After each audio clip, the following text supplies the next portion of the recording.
मी दादा भुसेंची माफी मागितली नाही तर खेद व्यक्त केला असं स्पष्टीकरण संजय राऊतांनी दिलेलं आहे। दादा भुसे मानहानी प्रकरणावरून त्यांनी हे स्पष्टीकरण दिलेलं आहे।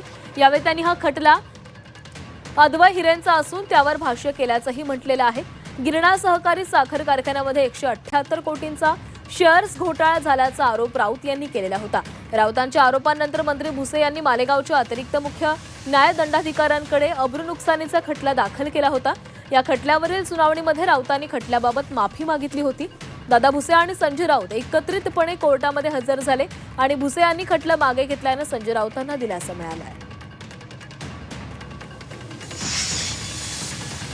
मूळ खटला जो आहे हा अद्वै हिरे यांचा आहे आणि त्याच्यावरती मी भाष्य केलेलं आहे। आता स्वतः अद्वै हिरे हे भारतीय जनता पक्षात गेले, त्याच्यामुळे तो खटला चालवायची जबाबदारी आता भारतीय जनता पक्षाची। त्यावरून तुम्ही ट्विट देखील केले काय तुम्ही त्यांना उत्तर दिलं, ते म्हटले की यांनी मी माफी मागितली नाही, मी खेद व्यक्त केला। कागद बघू शकता आपण की अद्वै हिरे यांचा खटला होता, त्याच्यामध्ये मी भाष्य केलं आहे। कोणाच्या भावना दुखावल्या असतील तर मी खेद व्यक्त करू। खेद व्यक्त करणं आणि माफी मागणं हे दोन भिन्न शब्द आहेत, बरोबर? खेद व्यक्त केला आणि यापुढे खटला चालवायची जबाबदारी अद्वै हिऱ्यांची आहे।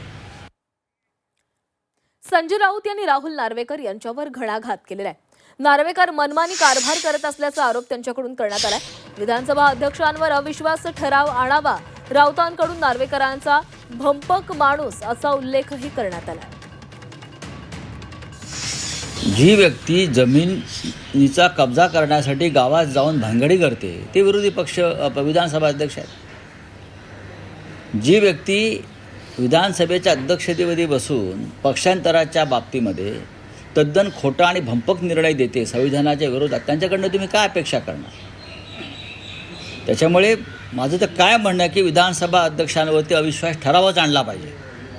होऊ द्या चर्चा, ठीक आहे, तुमचं बहुमत असेल, पण विधानसभा अध्यक्ष ज्या पद्धतीनं वागत आहेत याला लोकशाहीच्या भाषेत म्हणायचं तर मनमानी आणि झुंडशाही अशा पद्धतीनं विधानसभा किंवा विधिमंडळ चालवलं जात। तुमचा अधिकाराच्या गोष्टी सांगताय कोणाला? तुम्हाला अधिकार दिले कोणी?